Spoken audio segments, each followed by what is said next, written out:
Ventana Abierta, una mirada al país, a la comarca y al mundo. Todos los jueves a las 18 horas, aquí en Fénix, 1330 AM.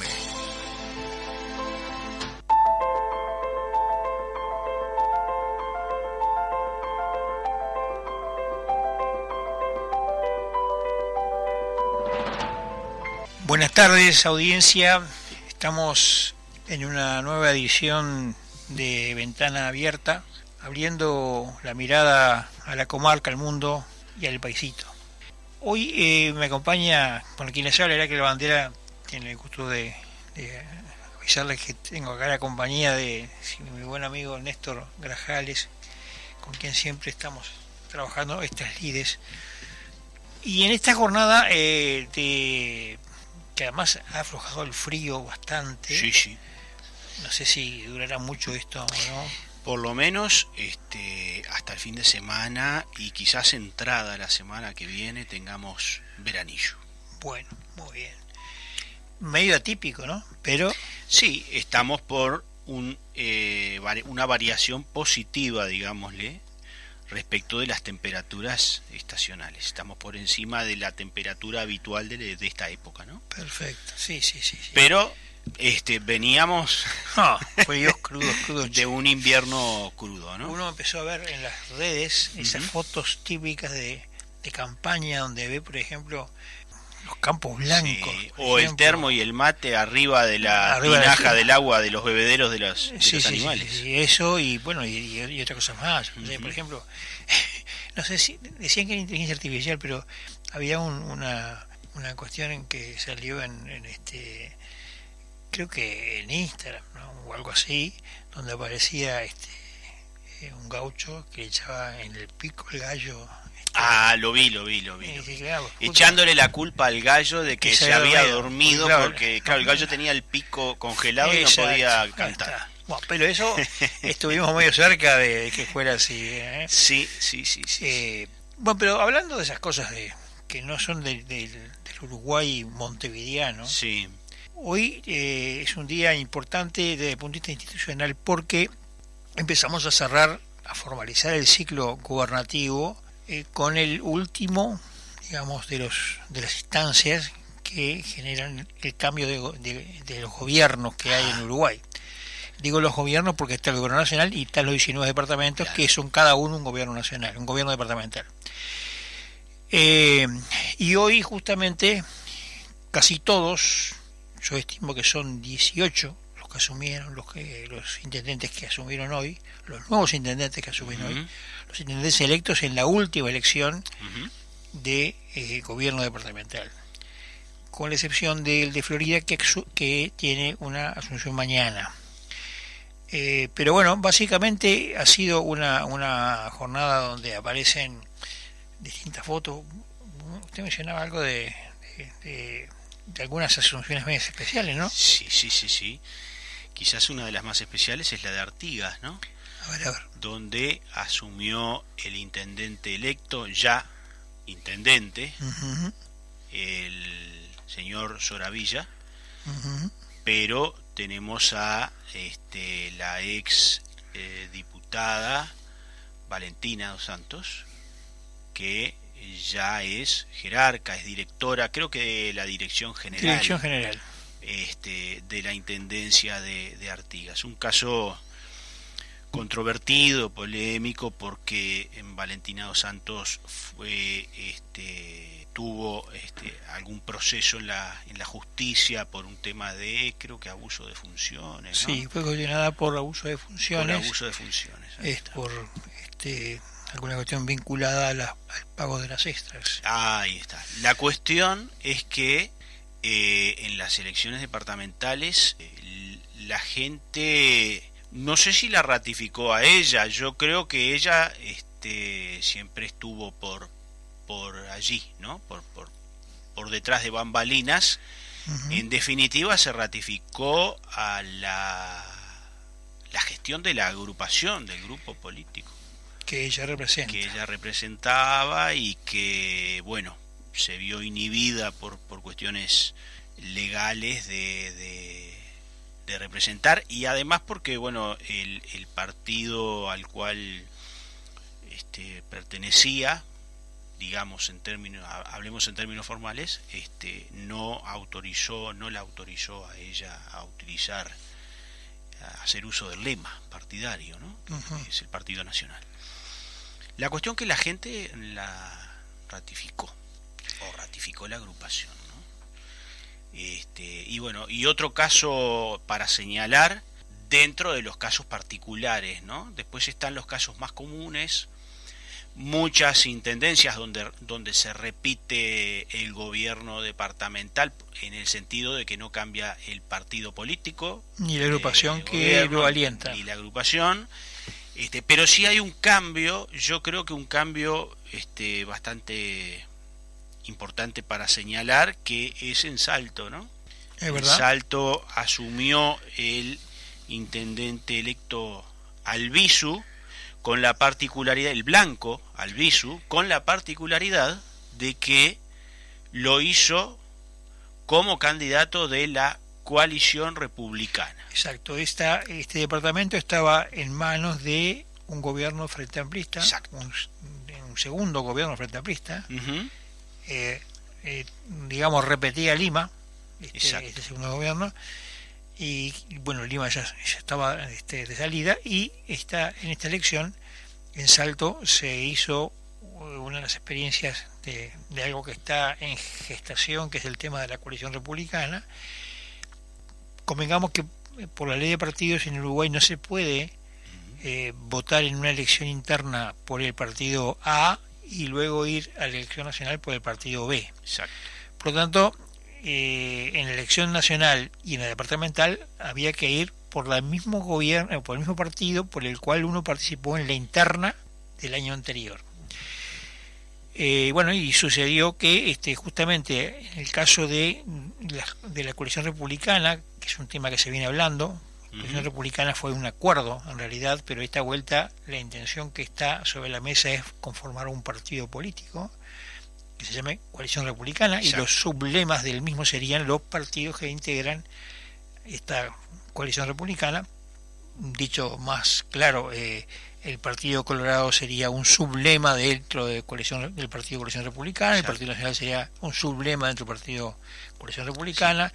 Así el Partido Independiente y así Cabildo, según ha trascendido. La idea de conformar este partido para concurrir a elecciones ya había sido decidida para las elecciones municipales, o sea, departamentales en realidad, en los departamentos de Montevideo, de Canelones y de Salto. Exacto. Bueno, el único lugar donde la coalición republicana tuvo éxito fue en Salto, precisamente, que desalojó al gobierno del Frente, y allí se llevó una experiencia, yo te diría, de laboratorio, porque esto es lo que de alguna manera avisora, pensando en que se conforme la coalición republicana. Exacto. Como partido. En el caso de Canelones y Montevideo se mantuvo en el mismo partido político, el gobierno, estamos hablando del Frente Amplio. El caso de Canelones, Heraclio, me gustaría destacar, porque además de los intendentes asumen los alcaldes y asumen los ediles. Me gustaría destacar porque lo conozco y porque es un amigo, que lo conocí en el ámbito político, pero trascendió el ámbito político, y en el plano personal tengo muy buenas referencias de mi amigo Fernando Luques.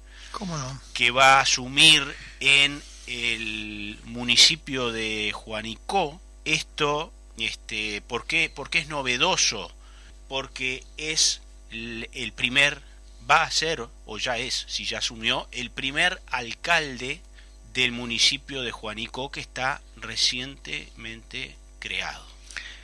Además, Fernando Luques ha sido un proverbial defensor, patrocinador de la patria chica de sus municipios. Totalmente. Ha escrito historia, ha publicado mucho sobre el tema, es un hombre muy dado a la historia, es abogado, y ha trabajado muchísimo lo que se llama historia local, ¿no? Y es un historiador de Juanico, justamente, así que sí, yo comparto contigo la mención que te hago mención. Además es un anhelo no personal de Fernando, que es un luchador incansable por Juanico. Es más que un anhelo personal, es una lucha de vida de él para poder generar esa autonomía del municipio de Juanico. Así que vaya el saludo para él. Y para Elizabeth Rivero también, una amiga de Canelones que asumí como concejala. También para Elizabeth el saludo. Bueno.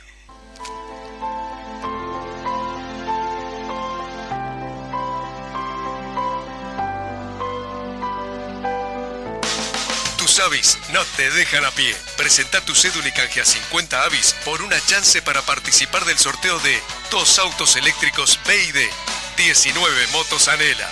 Además, podés ganarte 500 vales valor 1.000 pesos cada uno en el pago de tus facturas en nuestros locales. Vos podés ser el ganador. Te esperamos. Más información en habitat.com.uy.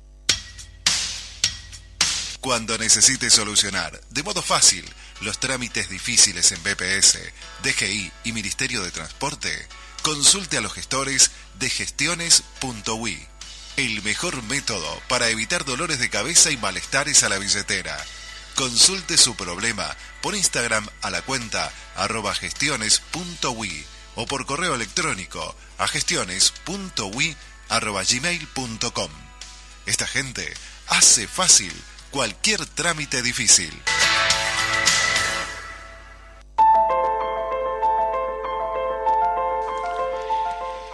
Y seguimos con la ventana abierta mirando el mundo, la comarca, el panorama. Estamos hablando de los municipios. Yo te quería contar, aprovecho hablando de esas cosas importantes. Viste que Habitat abrió un nuevo servicio que siempre es útil tenerlo presente, que es el de los lockers Habitat. Es una solución fácil y segura para entrega y retiro de paquetes en la ciudad, en los más de 100 locales que tiene Habitat en todo el país. También tienen allí en Plaza Italia. Y bueno, esta idea que ha sido, digamos, es una propuesta muy feliz que hizo Habitat. No solamente tiene, a nosotros nos agrada la idea porque acompaña el patrocinio de este programa, sino que además también creo que cumple un servicio notable en una ciudad anónima en muchos sentidos, como puede ser Montevideo, o en lugares donde uno es más chiquito, pero no tiene cómo mandar un paquete, una comunicación, y se convierte en porque la red Habitat es muy amplia y está en todo el país. Eso es lo importante. Bueno, y estábamos hablando de las intendencias, ¿no? Porque hoy asumían justamente los intendentes. Decíamos que el único que está asumiendo mañana creo que es el intendente de Florida, Carlos Enciso. Y hablando de Florida, usted sabe que hoy se cumplen 200, se cumplen años. ¿Ah, sí? Sí, porque Florida fue creada el 10 de julio de 1856. Ah, mire usted. Así que hoy cumple 169 años. Mire usted. Bueno, un saludo para los floridenses. Florida en realidad, a ver, convengamos, Florida en realidad es un departamento que integraba el gran departamento de San José. Ajá. En la partición histórica que tuvo el país, la primera división histórica que tuvo 9 departamentos, San José integraba el departamento de San José, el de Florida, el de Flores. Ajá. Durazno no integraba, era otro departamento, se llamaba Entre Ríos, Durazno, porque era entre el río Ollí y el río Negro. Uh-huh. Pero el departamento de San José, el viejo gran departamento de San José, fue dividido en 3 otros grandes departamentos, que son actualmente, bueno, San José por cierto, Flores y Florida. Bueno, hoy se cumplen 169 años de esa decisión política. Pero además también es el día de los municipales, según tengo entendido. Ajá. Sí, es el día que los municipales festejan su jornada de, digamos, de vocación, por su oficio y profesión y actividad laboral, así que también es el día de los de los municipios de América, entonces también de alguna manera es una referencia doble. Y en Florida siempre se pone se hace un acto en el lugar donde se supone que allí estuvo el primer pilar fundacional del departamento. Pero no quedemos en un tema pequeñito para no perder de vista el debate que está sobre la mesa eterno, que es el problema de los departamentos. Cada tanto surgen instancias. Yo recuerdo, la primera vez que tomé noticia de este tipo de cosas fue durante el gobierno militar, que plantearon en aquel momento la reducción de los 19 departamentos, a realidades mucho más pequeñas. Se hablaba, no sé, de 4 o 5 departamentos, que coincidían con las regiones militares en general. De aquel momento, no sé si han cambiado hasta ahora, ¿no? Pero las regiones militares eran un poco los 4 departamentos que proponían entonces los militares. Luego de esto, seguramente antes hubo algún planteo, yo no tengo memoria de eso, pero sí digo que después de esto hay varias personas han hecho este tipo de propuestas, varios políticos incluso han hecho este tipo de propuestas sin éxito. Y me parece importante. Yo soy un defensor de la existencia de departamentos como los que hay en Uruguay, porque la realidad del individuo que vive a una hora del centro de Montevideo no es la misma que la de un individuo que vive a una hora de Montevideo. Y los municipios, antes llamados municipios, ahora llamaban intendencias, porque los municipios son las alcaldías, digamos, ¿no? Representan algo, digamos, mucho de mucho más cercanía para la gestión pública, para el vecino. Claro. Uno, quizás desde la perspectiva, yo siempre digo, ¿no?, de Avenida Brasil y la Rambla, ver 19 departamentos es mucho. Pero el que vive en Tranqueras, el que vive en Mendoza, en Isla Mala, en 25 de agosto, para suscitar lugares medio cercanos de la capital, tiene una calidad de vida mucho más pobre, no en cuanto a capacidad técnica, porque tiene luz, tiene agua, un montón de cosas que tiene el ciudadano común, claro, sino en prestaciones. Andá a enfermarte, por ejemplo, el 25 de mayo. Ya tenés un transporte. Andá a enfermarte en Barrondo. Claro. Andá a enfermarte en Capilla del Sauce. Te estoy hablando de lugares que están un poco lejos. En Monte Coral. En Monte Coral ni hablemos. Entonces, ahí uno empieza a advertir la importancia de la descentralización, un tema viejo y manido, que es el que está detrás del debate que uno se plantea cuando plantea la reducción de las cantidades de intendencias. Claro, el señor que está en la Avenida Brasil y la Rambla, que hace un discurso mirando cae el sol sobre el mar, sobre el río de la Plata, puede pensar, bueno, es mucho gasto. Ahora está de moda ese liberalismo de la motosierra. De algo hablaste tú el lunes pasado. Justamente, ¿no? Pensaba en eso, sí, ¿no? Bueno. Motosierra o bisturí fue el título que le dimos al programa pasado. Ahora que está de moda el liberalismo de la motosierra, a veces la motosierra es como operar la uña de un dedo, claro, con un serrucho, claro, automático, bueno, con la motosierra. Claro, con la motosierra. Claro. Entonces, no se tiene en cuenta el hecho de que en el interior sigue siendo cierto, y esto es una verdad de apuño. Hay que vivir en el interior para entender bien esto que estoy diciendo. En el interior hay ciudadanos de primera categoría y ciudadanos de tercera categoría, no de segunda, de tercera categoría, teniendo las mismas condiciones, los mismos derechos, por supuesto, pero las mismas condiciones, incluso económicas, pero hay que vivir con carreteras que de repente cuando llueve se llenan de pozos, pasa un camión, claro, el camión que transporta la madera, y es haber hecho la carretera hoy y mañana está hecha apuré por decir virtualmente, Sí. porque la caminería rural es algo que es permanentemente destruido y reciclado. Es una cosa que tiene una simbiosis permanente para poderlo tener al día. Es el mayor costo que tienen las intendencias en el interior. Y bueno, y sin embargo, hay que vivir ahí, porque ahí también vive gente. Esa es la otra. Claro. Y claro, son personas invisibles para el poder y para la queja, porque si cortan la ruta 7, por decir Es algo, cierto. o la ruta Es 12, cierto.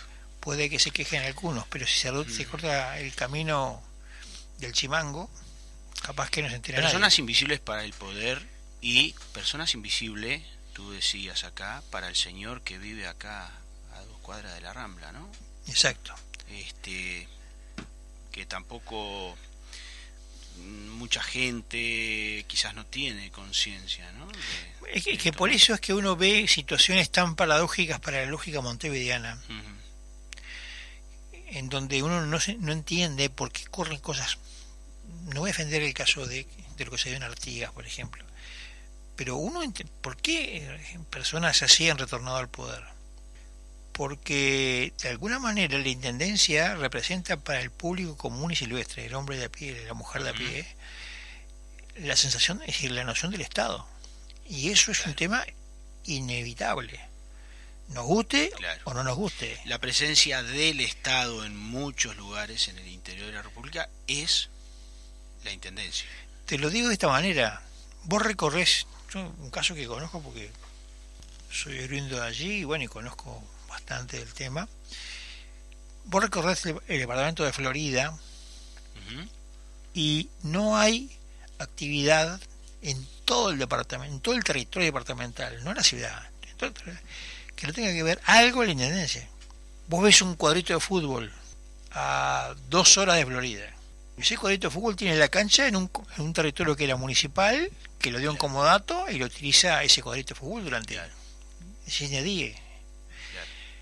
Ves una escuelita en fin, en cualquier lado rural, de esa que atienden 4 niños, y de repente hacen una actividad, una fiesta. Ujú. Bueno, de repente los parlantes los facilitó una camioneta de la intendencia, Claro.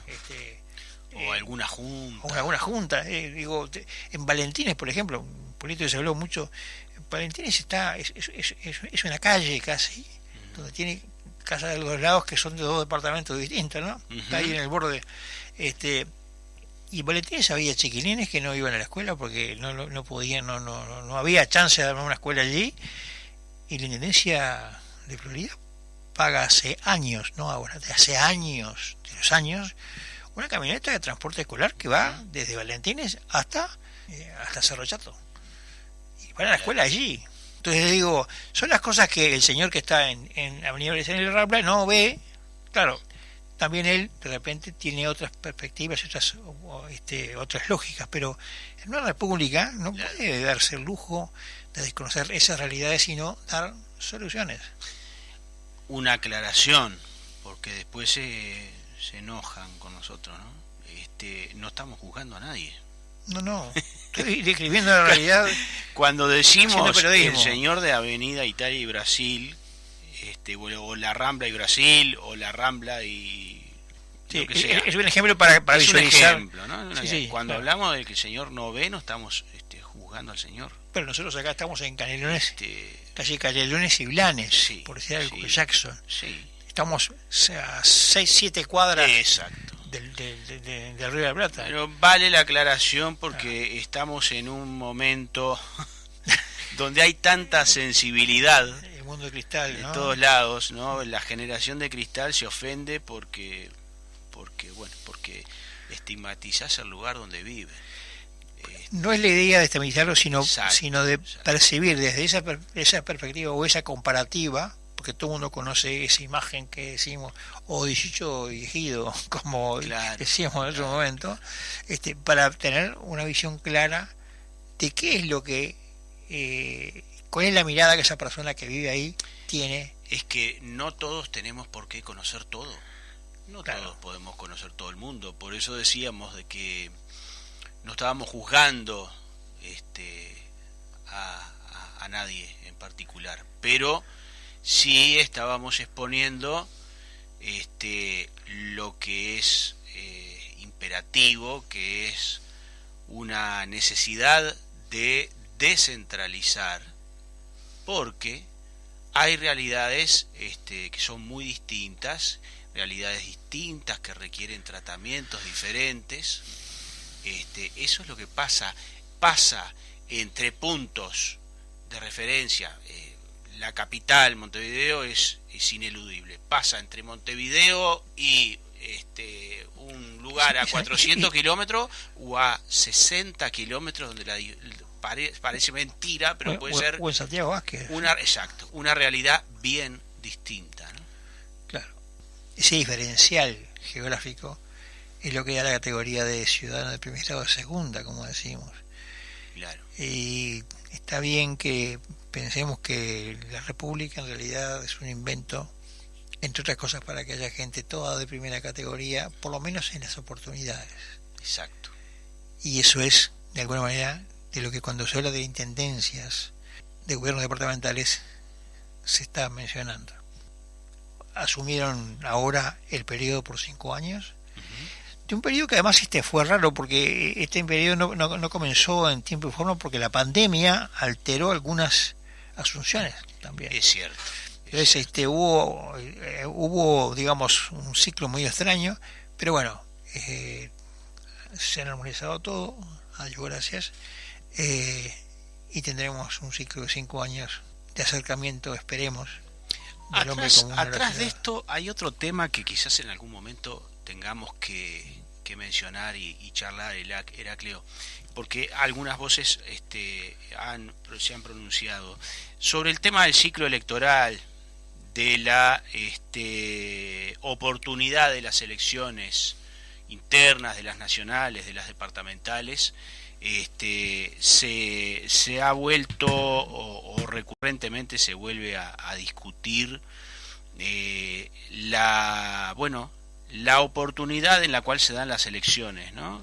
Si está bien que sean así tan separadas, si tienen que ser más juntas. Ese es un tema que vuelta a vuelta se vuelve a plantear y creo que en algún momento también tenemos que charlar.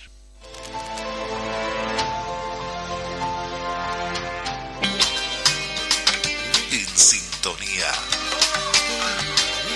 CX40 Radio Fénix. 1330 AM. La Radio Popular.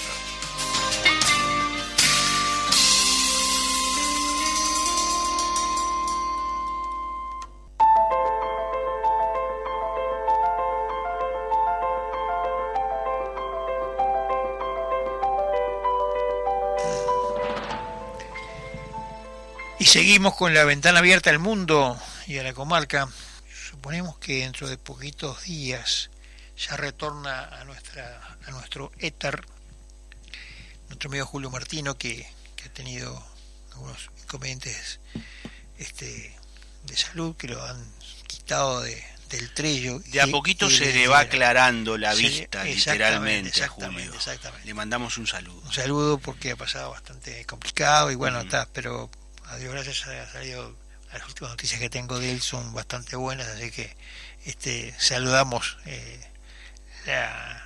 la reposición, digamos. Sí. Y también esperamos la reincorporación de Alexander, que lo tenemos vacacionando. Alexander. Vaya a saber por dónde. Ni pregunte. Pero bueno, le mandamos un saludo a él también. Pero bueno, había cuenta de que este segmento básicamente habla de este segmento del programa Ventana Abierta, habla de temas internacionales. Vamos a no romper la tradición, la lógica de la casa, digamos, y vamos a hablar de algunas cosas vinculadas justamente al tema internacional, ¿no? Uh-huh. Estos días el presidente Orsi ha estado en algunas instancias internacionales, y leí un posteo que me llamó la atención. A veces digo, porque a veces son posteos o son chistes. Decía Orsi en 5 meses hizo más que el gobierno anterior en 5 años en materia de política exterior. Sí. Yo me puse a pensar, digo, no, esto fuera de ¿Qué es lo que hizo? ¿Qué es lo que hizo en 5 meses Sí. el gobierno actual? Porque Aparte de malograr los pasaportes. bueno, pero está. Póngale que eso es un tema administrativo. Pero, Es un tema administrativo, exacto. pero que además es querer inventar sobre esa noción refundacional. Sí, Es lo que es el problema que tiene muchas veces el progresismo, ¿no?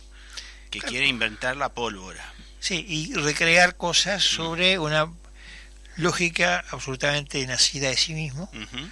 de sí misma, y que a veces no tiene, porque las cosas tienen causalidades, pero además a veces tienen una lógica, una liturgia Ujú. por la cual se llegan a hacer de determinada manera. El caso de los pasaportes es un caso así. Hay líos, hay quejas, pero pienso que es una tormenta más, una de las tantas tormentas que este gobierno en 5 meses ha tenido. Lo que sí me puse a pensar es, porque, a ver, dije, bueno, esto que está diciendo esta persona, y debe ser así, digo, le conseguí el beneficio de la duda, ¿no? Claro, claro. Me puse a pensar, y realmente uno observa la misma inacción que uno acusa aquí, en Uruguay, sobre el tema de la gobernanza que tiene el actual gobierno. Creo que en ese sentido también se refleja en la política exterior. Sí, sí, sí, totalmente. En el tema Mercosur, Uruguay no ha cambiado, ni ha mejorado, ni siquiera ha mejorado dentro de la lógica, porque pongamos, Mercosur es una instancia económica básicamente, pero que ha tenido un perfil político, sobre todo desde los gobiernos frente amplistas, de Vázquez en adelante. Ujú. Se le intentó dar un perfil político y en realidad al retomar Orsi, en tanto y cuanto gobierno frente amplista, la conducción política del país, uno puede pensar, bueno, se recostará a Brasil, Ujú. podrán haber entendimientos. Brasil es quizás de alguna manera la báscula que de alguna manera da la tasa con la cual se mide el Mercosur. En realidad no podemos decir que es un invento de Brasil, pero sí es una intención clara de Brasil, claro, de que esto exista. Bueno, Argentina se está desmadrando del tema del Mercosur, y Uruguay no ha dado señales más allá de alguna referencia discursiva, ¿no? De que el Mercosur está bien, Ujú. de que efectivamente este acuerdo pueda prosperar. Ahora se habla de que Mercosur probablemente llegue a un acuerdo con Europa, la Unión Europea, acuerdo que tiene, creo que, un planteo de más de 20 años. Cierto. Yo recuerdo haber ido a la firma de ese convenio. Estaba gobernando Julio María Sanguinetti, y era el presidente, para que tengamos una idea de cuánto tiempo hace. Ha pasado tiempo. Sí, y todavía estamos en veremos. Sí, sí. Pero estábamos en veremos porque la Unión Europea básicamente es una realidad económica muy agrícola. Y entonces el acuerdo que Uruguay, los países del Mercosur, Uruguay incluido por supuesto, podía ofrecer de este lado era básicamente productos agroindustriales. Y obviamente el lobby agrícola europeo no iba a aceptarlo. Ahora que está, digamos, en discusión el tema de que hay incluso protestas masivas del sector agrícola europeo, bueno, puede ser que sí. Y es cierto. Europa, hay que decirlo, ¿no? Ha tenido sus vaivenes. Ha tenido muchos vaivenes. Porque además también hay que ver si la partida la gana Bruselas, que es quien maneja la Unión Europea, o la gana los países, los estados nacionales, digamos, exacto, que están y los lobbies dentro de los estados nacionales, exacto, que reclaman, bueno, no podemos destruir el sector primario, en fin, digo, hay todo un tema, una gran discusión política en Europa, y de eso hace poquito se refería Lula. Sin embargo, uno observa en Uruguay, acá, y nos enteramos.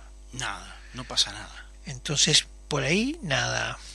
Bueno, quizás en el tema de Medio Oriente, en el tema de la guerra Rusia-Ucrania, han habido posturas declarativas, y ni tanto. Yo creo que Ucrania, el gobierno no ha hecho ninguna mención. Si yo no tengo mala memoria, sí lo ha hecho en el caso de Medio Oriente, pero tampoco salió de lo esperable, digamos, ¿no? La postura nominal, casi nominativa, ¿no? Está mal eso, hagamos paz, pero digo, ojo, tampoco se trata de que Uruguay tenga protagonismo en un conflicto que lleva años y que nos supera generosamente, pero sí digo que no se puede anotar en la pizarra de los logros de este gobierno, sin duda. Y después, ¿qué otro logro uno puede decir cuando el gobierno tiene desde hace meses y meses y meses y meses un secuestrado en Venezuela, en la realidad uruguaya, secuestrado por el régimen de Nicolás Maduro, la dictadura de Nicolás Maduro, la feroz dictadura de Nicolás Maduro, secuestró a un uruguayo que ingresó a ver a su pareja, ingresó al país y fue puesto preso y está acusado de ser espía y etcétera, etcétera. El Estado uruguayo reclamó desde el gobierno anterior varias veces por su situación, y el gobierno actual, mutis por el foro, que yo sepa, no hizo nada por ese uruguayo que está secuestrado allí, y estamos teniendo relaciones normales con Venezuela, dentro de la normalidad que Venezuela tiene, porque Venezuela es una cuestión que está fuera de agenda casi, ¿no? Pero digo, a ver, no sé, me quiero acordar otra cosa más, política exterior uruguaya, y no tenemos logros. Que no hay logros, no hay acción tampoco. Lo cual es lamentable, porque yo desearía que sea en algún sentido u otro, quizás además neutralizado. Y convengamos una cosa, la Cancillería podría perfectamente tomar posturas en cuestiones atinentes que son importantes para el país. Sin embargo, eso no sucede. Sin duda. ¿Se acuerda? Es inevitable citarla, ¿no? Es una referencia, la cita a los dichos de la hoy devenida vicepresidente, la señora Cose. ¿Se acuerda cuando decía que el gobierno anterior era un gobierno sin rumbo? Bueno, sí. Quisiera saber qué rumbo tiene este gobierno no tiene rumbo, ¿no? No da señales. Parafraseando a Carolina Cose, ¿no? Lo cual es lamentable, porque Uruguay no puede darse el lujo de perder tiempo en un mundo que anda a 100.000 por hora. Tal cual. Y la realidad y la dinámica de las cosas nos supera a diario. Sabemos que el presidente Orsi fue invitado a la cumbre BRICS en Brasil, pero más allá de la afinidad ideológica que tiene con muchos de los participantes de esa reunión, básicamente la observación, el juicio es el mismo, ¿no? Sí. O sea, es una sanguchitos y nada más, ¿no? Una presencia testimonial, ¿no? Exactamente. Entonces uno se sigue preguntando cuáles son los logros. Lamentablemente yo lo siento en el alma, porque realmente desearía que estas cosas son oportunidades, en algún sentido, que lo debe aprovechar. ¿Será solo la Cancillería de los clericots y los saladitos? Los sanguchitos.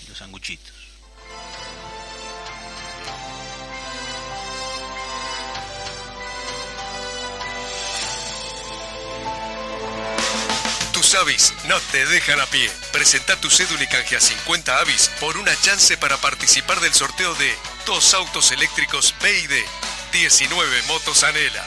Además, podés ganarte 500 vales valor 1.000 pesos cada uno en el pago de tus facturas en nuestros locales. Vos podés ser el ganador. Te esperamos. Más información en habitat.com.uy. Cuando necesites solucionar de modo fácil los trámites difíciles en BPS, DGI y Ministerio de Transporte, consulte a los gestores de gestiones.ui. El mejor método para evitar dolores de cabeza y malestares a la billetera.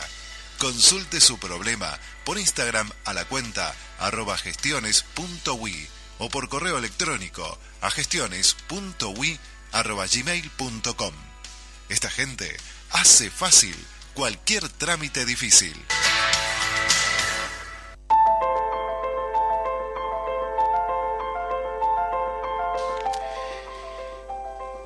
Y estamos en el último bloque de este programa Ventana Abierta, la edición de este programa Ventana Abierta. Quedan todos, siempre quedan temas colgando, porque claro, en una hora a veces nos da para reflejar y comentar la realidad. Este programa no es tanto orientado a dar noticias, vamos a decir, de primera, sino de explicar y contextualizar la noticia, que nos parece que es la función que el periodismo a veces no cumple. Hoy la inmediatez la tienen las redes sociales, que viralizan en forma instantánea todo contenido, todo cuanto ocurre en tiempo real. Pero ya tiene un defecto. Como estamos hablando que, vamos a decir, la noticia es que antes era una página de diario, 2 páginas, 10 páginas de diario, hoy es un tuit. Exacto. Y en un tuit hay que explicar cosas que a veces no se entienden. La entienden quienes están en la burbuja política, en la burbuja económica, en la burbuja del fútbol, pero de repente no se entiende. Entonces a veces el tuit no alcanza. Ahí es donde viene la importancia del contexto que le damos explicar aquí, exactamente. En Ventana Abierta. Hay un tema que me parece relevante porque ha tomado estado público a partir de la información que sacó del país sobre los aumentos salariales en nuevos cargos y la creación de nuevos cargos en ACE, que implica un aumento de 3,6 millones de dólares anuales. Ajá. Esto está empezando a generar escozor, urticaria, críticas de todo tipo. Enojo, pero enojo notorio. Sí. Salió por ejemplo, un tuit de José Luis Satjian que mencionaba que entre marzo y junio de este año, el directorio de ACE, integrado solo por el Frente Amplio, votó 44 aumentos de sueldos gerenciales. Los gerentes parece que ganan poco en ACE, ¿no?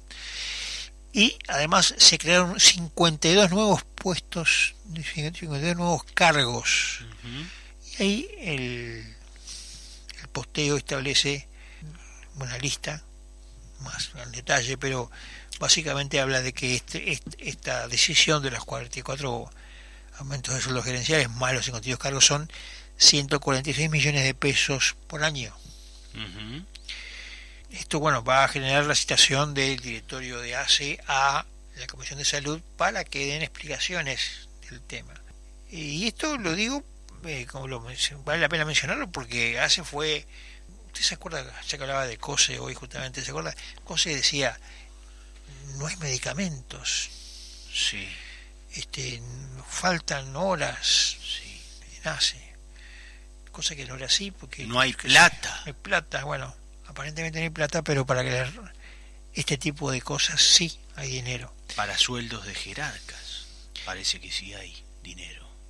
Ahora, de todas maneras, no hay, por ejemplo, también hablando de ACE, apareció un funcionario, el bachiller Daniel Olesker, bachiller en economía, hablando justamente sobre el tema de el Hospital del Cerro. Y ahora que está funcionando el Hospital del Cerro, que es una vieja aspiración, convengamos, cuando se hace el Hospital del Cerro se estaba cumpliendo una vieja aspiración, no del gobierno de Luis Lacalle Pou, no de un compromiso electoral hecho por, creo que ya Luis Alberto Lacalle, cuando fue presidente, tomó ese compromiso, que era un compromiso de una iniciativa popular, barrial, claro, de gente que está, ahí está. Hablamos recién de los ciudadanos de segunda y los de tercera. No tener un hospital en el Cerro era realmente tener una política de cercanía a nivel sanitario. Sin duda. Había allí un centro de atención primaria. Mire, el centro de atención coordinado del Cerro, que databa de la década del 90, fue hecho precisamente en el gobierno del presidente Luis Alberto Lacalle Herrera. Recién en el 2020, periodo 2020-2025, se llegó a concretar el escalón siguiente en la atención de la salud de los ciudadanos de esa zona, porque obviamente que no atiende solo a la gente que reside en el Cerro, ¿no? Atiende a buena parte del oeste montevideano.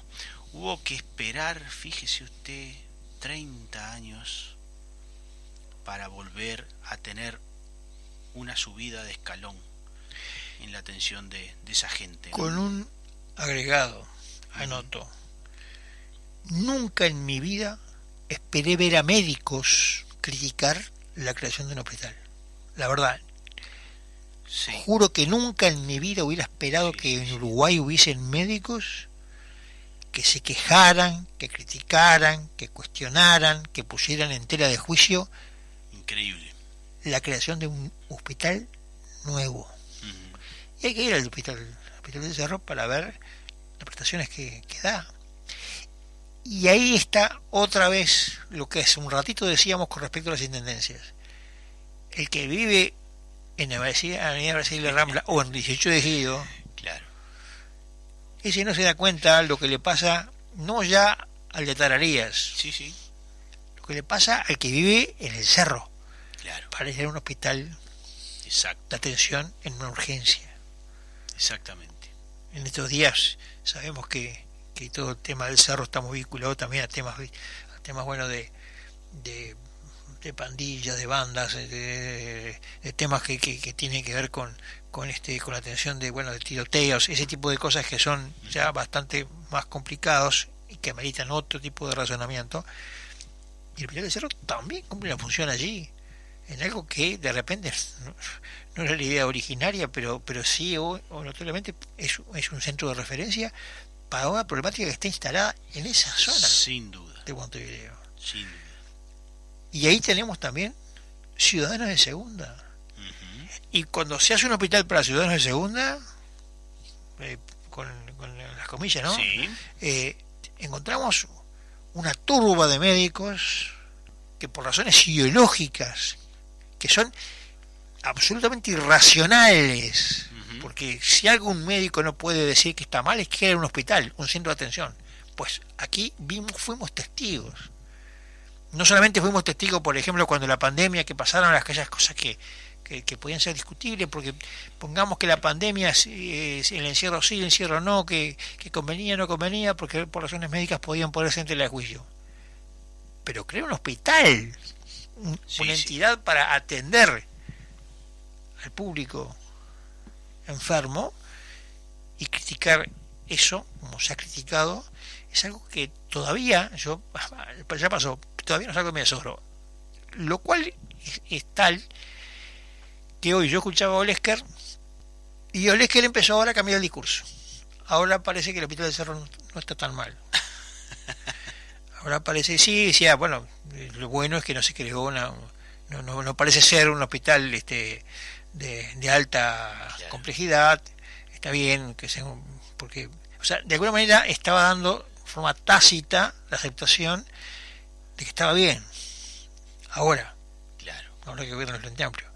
Entonces me parece que hay cosas que no pueden ser independientemente de los partidos, porque Sí, sí. hay cosas que tienen que ver con el sentido común. Exactamente. No podemos defender una realidad, como puede ser crear un hospital o cuestionar ese tipo de inversiones cuando empieza a hacer un esfuerzo enorme. Claro. Y la puesta al día del Hospital del Cerro no fue una puesta al día así nomás, fue un hospital puesto a nuevo. Totalmente. Uno ve los centros hospitalarios durante de ACE, que ACE es una mutualista, la mutualista más grande que tiene el Uruguay, pública, pero es mutualista, pública, pero también, digamos, financiada por los trabajadores que están afiliados allí, y además también que atiende a quienes no tienen trabajo y no tienen capacidad de asistencia por el lado del FONASA. Bueno, también allí Juan Pueblo se atiende y se abastece, digamos, de políticas de gestión sanitaria, y uno hoy pudo recorrer los hospitales realmente con satisfacción, porque ve que los hospitales públicos, lo que antes eran hospitales públicos, vamos a decir, lo que antes llamábamos hospitales públicos, que era algo, una afrenta, digamos, una afrenta a la dignidad en muchos sentidos, hoy encontramos lugares que tienen una capacidad de atención muy saludable. Bueno, hay un cuidado de los pacientes, hay una atención además telefónica para seguir a los pacientes que vayan, que siguiendo toda esa normativa. Bueno, pero toda esa cuestión es fruto de un trabajo de años, y tenemos precisamente que a veces la ideología, lamentablemente la ideología, hace perder de vista que esto es el objetivo final de la salud, más allá de que se puede discrepar, porque yo entiendo que se puede discrepar, porque en una democracia hay A y hay B y hay C y hay D, pero lo que no se puede estar en contra es en lo que está bien, punto. Hay otro ejemplo por el estilo. Tú recién decías, Heraclio, parece que para Blesker el hospital del Cerro, que antes estaba mal, ahora parece que no está tan mal. Bueno, sí. Hay un caso también parecido, que tiene que ver con el hospital de Tacuarembó, porque se ha difundido y se ha mencionado mucho esa virtud del sistema de distribución de medicamentos a distancia utilizando drones. Bueno, eso no es una cosa que apareció ahora, hoy o ayer. Sí. Ese sistema ya se implementó y viene de la administración pasada, y bueno, y es un caso parecido, y ¿no? citas un caso además que es un hospital de referencia, pero entre otras cosas porque quien está allí, el director es Ciro Ferreira, es la referencia en muchos sentidos, porque es la persona que, además de ser el director administrativo, operativo, es el que pelea para que el hospital de Tacuarembó sea un hospital de referencia. Ya lo es, claro, de algunas patologías en particular en el norte del Río Negro, y es un lugar donde en términos, por ejemplo, de neurocirugías, es un lugar de referencia en muchos sentidos. Totalmente. Sí, hay que tener sentido común en todas estas cosas. Yo entiendo que la ideología es importante, pero hay cosas y cosas. El sentido común, a eso hay que apelar. Y desde Doxa apelamos al sentido común. Queremos generar ideas para un cambio cultural, que justamente tiene que ver con aplicar el sentido común, ni más ni menos, ¿no? Esperemos que esta prédica sea parte de una siembra que dure y que germine. Totalmente. Hasta el jueves que viene, si Dios quiere.